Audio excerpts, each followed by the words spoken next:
A new blue ABC Tuesday, 10/9 Central. Viewer discretion advised. 3 years ago, a little Cuban boy was pulled from the sea and into a swirling drama. His name, Elian Gonzalez. He survived while his mother drowned trying to escape the poverty in her country. For many, the face of a 6-year-old boy came to symbolize the problems in Castro's Cuba. Elian's story split public opinion wide open in this country and inflamed the Cuban-American community in Miami. Some felt the child belonged here, where they said he could have a better life, and passions flared when it was decided that Elian be returned to his father in Cuba. How has Elian Gonzalez fared since he left the headlines? I asked President Castro about the boy, and then his father spoke to me. Many Americans, young Americans, learned about Cuba in recent years because of the Elian Gonzalez case. What effect do you think it had on U.S.-Cuban relations? Did it help or did it hurt?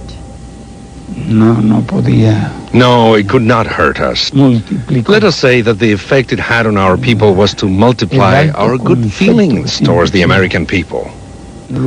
And perhaps that situation gave a rise to the possibility of the Americans knowing a little bit better about Cuba. It should not be forgotten that over 80% of Americans supported the return of the child to Cuba. And that was an act of justice. How is Elian today? He's very well. He's very active, very intelligent. I think he's in 4th grade now. Very soon, he will be in junior high school, and he's an excellent boy. His family is also an excellent family. I do not know whether you have had any chance to meet him. Indeed, our earlier request to interview Elian's father had been declined.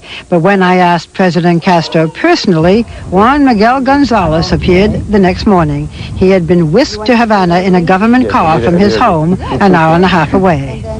And this is Elian today, big boy. Bueno, el próximo 6 de diciembre cumple 9. He will be 9 on December the 6th. Sí, ha crecido bastante, casi está de mi tamaño. He's almost as tall as I am now. He's doing karate at school. He's a green belt.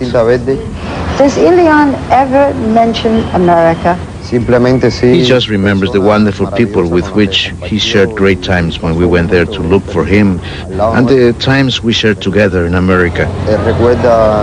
But he tries not to remember the bad times he had. From the time he was with the family, from the time they did things against me and separated us, he doesn't remember that as a good time. Does Elian ever ask about his mother? I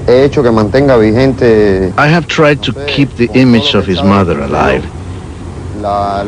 In his bedroom, for example, we have a picture of his mother. And for Mother's Day, her birthday, we usually have some flowers. Does he know how his mother died? Yes, he remembers everything.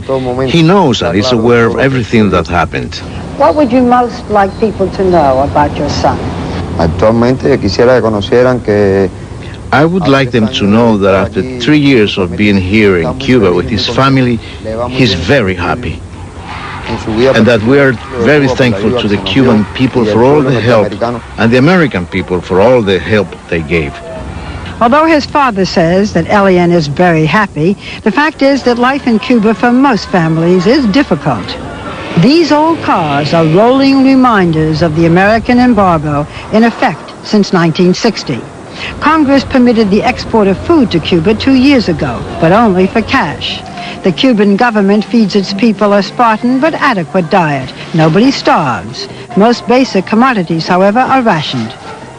The 1990 collapse of the Soviet Union, once Cuba's economic mainstay, brought hard times from which the country is only now recovering. Tourism, almost non-existent when I visited here 25 years ago, now attracts over 1 million visitors a year, mainly Europeans and Canadians. This is one of several squares or plazas in old Havana, and you can see the contrast. Behind me is a building that has been renovated. It's now going to be a hotel and a restaurant. They're hoping to have more tourists here, especially American tourists, who, of course, not allowed to come here now. Right over here, you can see one of the old buildings dating back to the 1800s. People are living in it, obviously. As you can see, certainly no washing machines. When they have money, they renovate. When they don't have money, this is what you have. When I was last here, the U.S. dollar was illegal. Now it is both legal and preferred. Some Americans defy the travel ban and come for the pleasure of Cuba. Nobody really acknowledges that law. I have been here illegally probably five times in the last 6 or 7 years. Private restaurants are now allowed in socialist Cuba. Shops and bars are run by budding capitalists. The seedy side of tourism is seen here as well, but the government says it is tackling that problem. We have heard that tourists do come here because there is prostitution of men, and women, and even children, and that it is allowed. Did not used to be, but is now. Is that untrue?